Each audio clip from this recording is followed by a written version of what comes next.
Something I've been wanting to do for a very long time is kind of like a buyer's guide for the 6th generation Camaro. And this goes from 16 all the way to 24.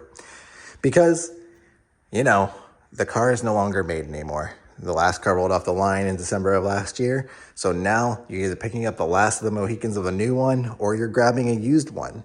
And everyone knows when you buy a used car, you need to do a thorough inspection of it, especially sports cars, because they can either be great cars or they can be absolute nightmares. And it's just like any car, but especially sports cars, especially when it comes to engines, transmissions. We will get to all of that. But I find that it's very important that you know the buyer's guide for 6th generation Camaros and what are the common issues with these cars. I will not be going over small rattles that happen for some people's cars. I'll be going over things that happen overall and that tend to be a little bit more widespread to all the way to fully widespread.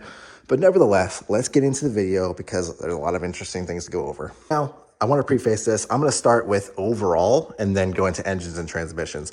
But first things first, I just want to say the 6th generation Camaro tends to be pretty reliable as long as it's been treated well. And it's kind of like any car, but like even if you don't treat it well, they tend to be pretty solid vehicles. I mean, it is a Cadillac with a Camaro body on top of it. So, you know, tends to be pretty thorough and pretty solid, but there are some pain points to the vehicle. I think most of them are just lack of maintenance by the owners.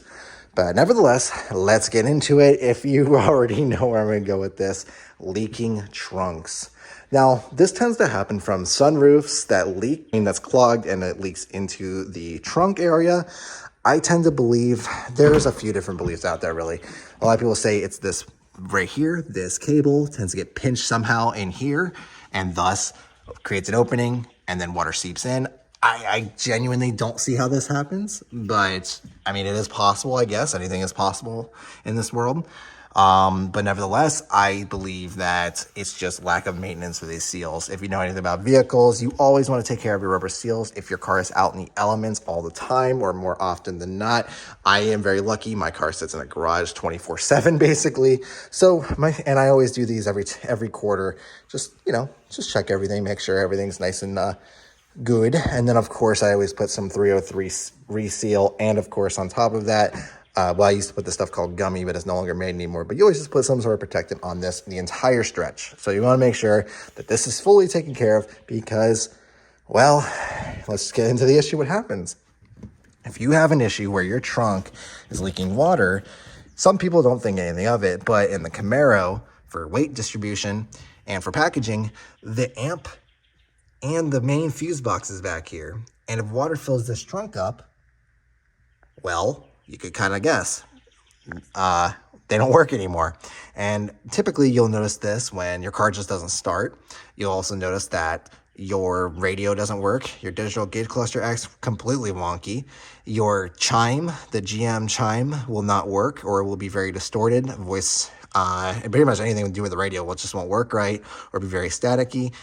If you suspect any of these with the car you're checking out or your car that you have now, you might want to check the trunk.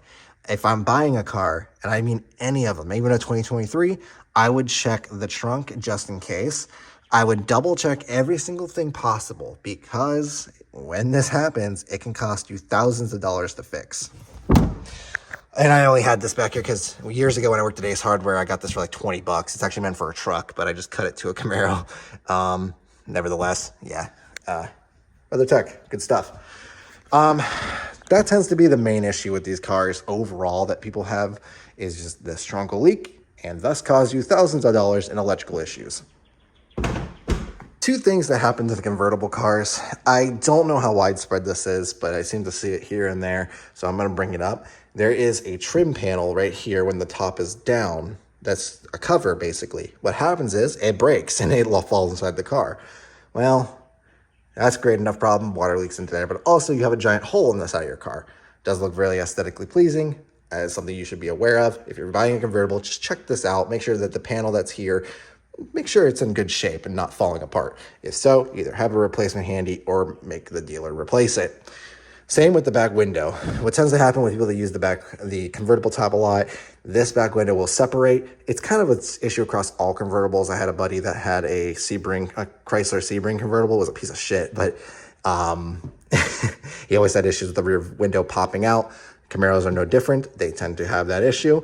If it starts to pop out, I would ask the dealer to replace it or ask for money off on the car, because it's not cheap, because I believe you have to replace the entire panel for the convertible top.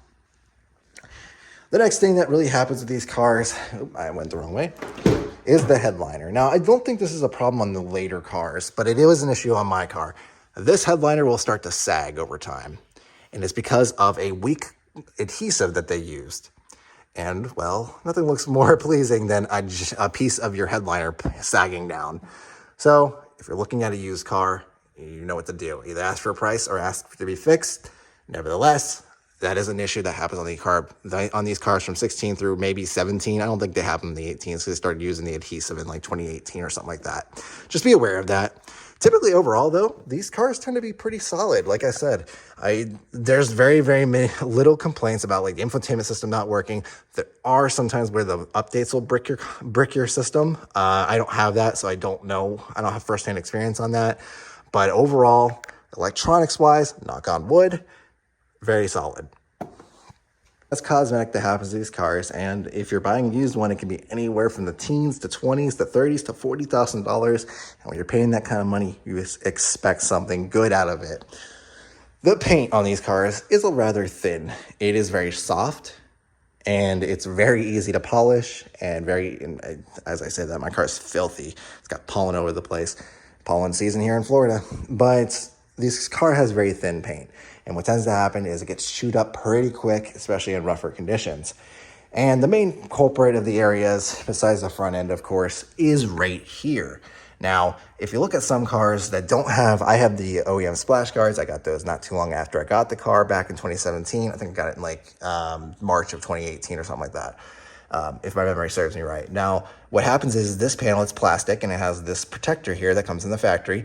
But this gets chewed up over time. If you don't have any type of protection, mud flap, splash guard, whatever you want to call them, what they tend to do is it starts to turn almost like a speckle white, and it really beats up the clear coat. And I don't know, I have a bit of the problem, and I couldn't get any dealer to warranty it. Some people have gotten lucky and had the warranty, or the dealership replace it under warranty. It just needs repainted, basically. I never got lucky on that one. I got all kinds of things replaced. Like I got wheels replaced. That funny story. But I never got this replaced or repainted. GM just wouldn't cover it. But look out when you're looking at a used car and it doesn't have splash guards, you may have to get this repainted. I could imagine what it costs nowadays in 2024, but back in the day, I think people paid like $200 per side to get these repainted. Nevertheless, just be on the lookout that this could be a pain point or a cosmetic sour point. If you don't care about that, then I guess you don't care about that. Another thing that tends to happen with these cars, I don't have it, and I cannot wait till I get my Borla S-type system in, but not this exhaust system, but the factory performance exhaust, which is called the NPP. RPO code is NPP, is the quad tip system with the valves in them. The valves tend to rattle. I don't know if I believe they fixed this on the newer versions, but on the 16 through 18s or 16 through 17, something like that, they tend to rattle a little bit. And then that's dirty, but I'm going to get this removed anyways. All of this is going to be removed. I just need to find an OEM diffuser. If you have one, let me know. It's not important. What is important is this tends, the pipe with the valve in it tends to rattle, and it can be rather annoying. I can't get my ass underneath there, no matter how skinny you think I am. But what tends to happen as well is, I'm going to try to see if I can point these out. Oh, they're going to be really hard to do. But there are little active, on these are on the automatics, by the way. On the automatic cars, there's active fuel management. And on the automatic cars, they have a valve. And those tend to get loose on older cars. Thankfully, I haven't had that issue. Knock on wood, this is concrete. I don't know where wood's at. I guess we'll use, Mr. Johnson. But if you don't know, there's a little valve in here. This tends to rattle, and it makes a lot of noise. People just go in and tighten it. But those tend to be an issue. This wouldn't be something I'd worry about. If you have to, either cut it off or just, of course, tighten it up. Resonators, the stock resonator system tends to have a bit of like a honeycomb sound, almost like a rattle. It's not very widespread, but it could happen, so I would just listen out for that. You would hear that at the lower RPMs. Get into the good stuff. What tends to happen at the engine transmission level? Let's start with the transmission, since that's the smallest list to go through. The 16 through 18 model year has, for the automatic transmission, an 8-speed GM Hydromatic transmission. And what tends to happen to these, if you aren't somehow not aware of these, across all of the lineup of GM that has this transmission, has the dreaded shudder. Now, my car did have it at 1,000 miles. It took a few thousand miles of basically lots of dealership visits to finally fix it. It involved a transmission fluid flush with the newest version Mobile One fluid. It also, and of course, a new filter as well, a new programming shift algorithm, and a new torque converter. If you're looking at a used one of these, take it onto the highway. Take it onto the highway, go around 45 to 65 miles an hour, and watch the tach if it goes like this, and you feel like something like a rumble strip when the surface is smooth. If you have that, you need to either walk away, or you need to ask for a good discount or for that to be fixed depending on your situation that you're in. Just want to be aware, the 8-speed auto is a great performance transmission. It tends to be on the daily driver aspect. With the shudder, could be questionable. It also has issues from 1 to 2 to 3 slip shifts. So I would have that also checked over, and I would make sure that you check that transmission out with a fine-tooth comb. This tends to happen on cars from 16 through around 18. After that, they started building the transmissions with the better torque converter / fluid filter combination. Now, that is the 8-speed auto. Dreaded, expensive, so get it checked out or check it out yourself very thoroughly. Now, when it comes to the 10-speed auto, there are some here and there that say that it has a bit of a questionable slippage issue. I don't know how often it really happens over the 5-6 years that they had the transmission in this car. The 10-speed auto tends to be very solid. The 6-speed manual, also very solid. Proper maintenance goes a long way. Also, the fluids in all of these transmissions is not lifetime. Change your fluid. There are 4 engine choices for the 6th generation Camaro, and all of them are actually pretty solid. There's not really ones that are just going to blow up at 40,000 miles on you. They're all actually pretty reliable. I would recommend oil changes every 5,000 miles. No exceptions, or even less than that, depending on how you drive the car. Full synthetic, of course. Nevertheless, let's get into each engine option. So let's starting with the LTG 2-liter turbo engine. It's basically a 2-liter turbo or 2-liter engine, twin scroll turbo attached to it. And these tend to be the weakest of all of the cars. They require a little bit more maintenance. They have a lot of issues with coil packs going bad at 100,000 miles, spark plugs needing replaced at around 100,000 miles. They tend to possibly have bad piston rings. They tend to also burn a little bit of oil, but this is in the higher end of their life cycle. Turbo engines, if you don't know, are just not going to last as long as a naturally aspirated engine. That is why I have to bring that up. To me personally, I would skip the 4-cylinder unless you are absolutely a 4-cylinder enthusiast.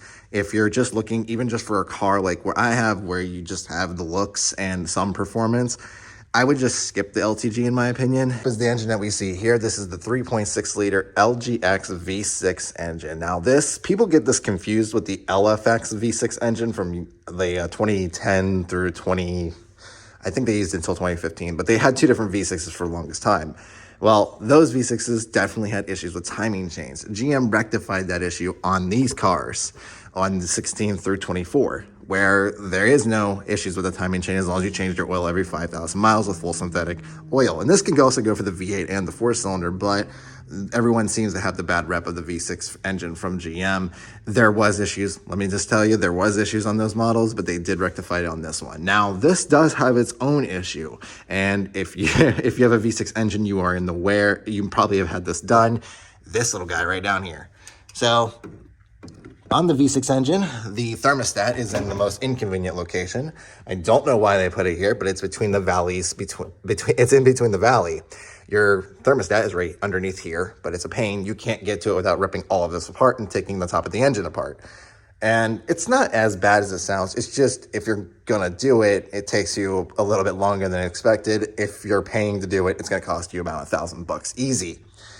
Nevertheless, they have weak thermostats. I don't actually think it's the thermostat itself. What I think it is just shitty Dexcool's design, where if at certain angles and temps, it tends to get gooey and really sludgy. And what it does is it, conforms to the thermostat and causes it to not read as properly. It's not really failing. It's just for some odd reason that thermostat just cannot read properly, and thus causes, when you turn the car off, your your fans will be running full speed. And when the car's running, your car will be running the fans full speed. You won't have any heat or AC. And you may get a check engine light. One time I did. I just reset it.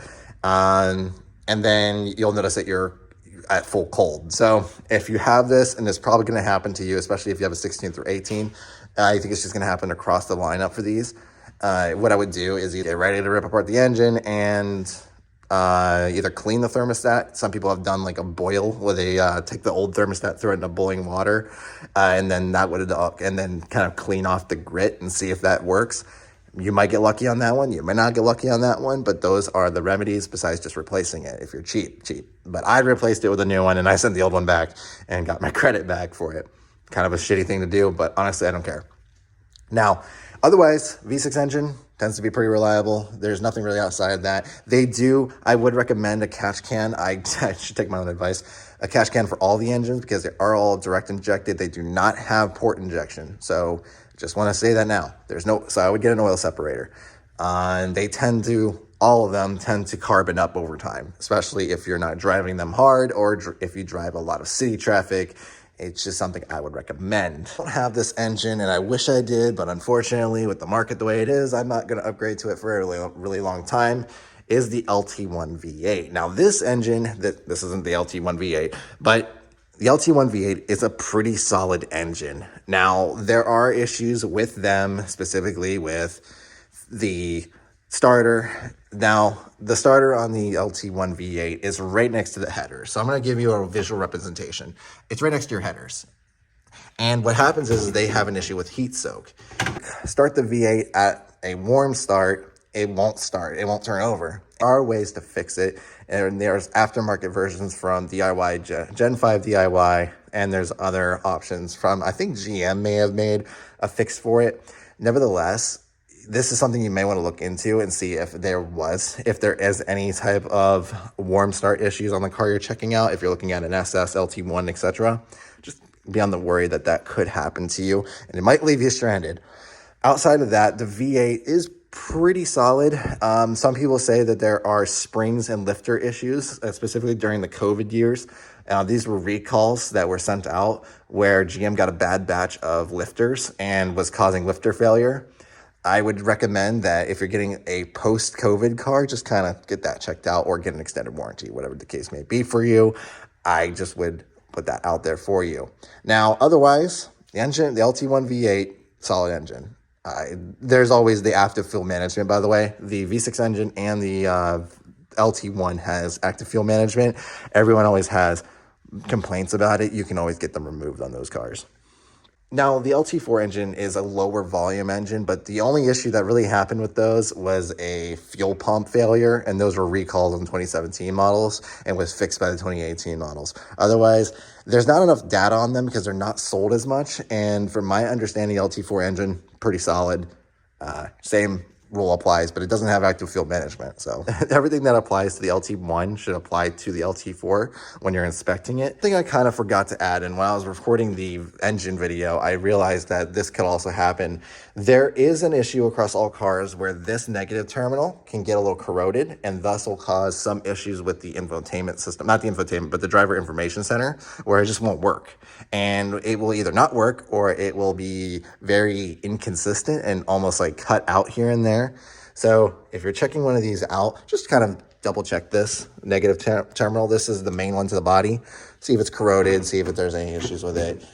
Typically, you would know it right off the bat. You wouldn't even need like an extended test drive to find out. Overall, the 6th generation Camaro is pretty reliable. And it's not very many issues with the car, but when there are issues, they tend to be expensive. There are one-offs here and there. I would thoroughly inspect the car if you're buying it used, especially a 16 through 18, especially with that 8-speed auto, especially ones that have been sitting outside for a long time. You really want to look over these cars with a fine-tooth comb. It is a sports car. These aren't cheap. They're not cheap to fix. I recommend either if you can't do your own inspection, get a third-party inspection from a reputable place and have it thoroughly checked out, because it may be fun, but when things happen to it and it's expensive, well, you know how that goes with any vehicle. I hope this little buyer's guide helps you out. It is off the cuff for the most part and things that I've seen around the forums. There are little things, like I said, that I could have missed, and I want you to comment them down below of what you've had with your 6th generation Camaro that you want to show people, because this type of comment you can give is going to help someone out in their buying process. I hope this was helpful. Comment down below if you have any questions or answers or anything like that. Christian from Florida.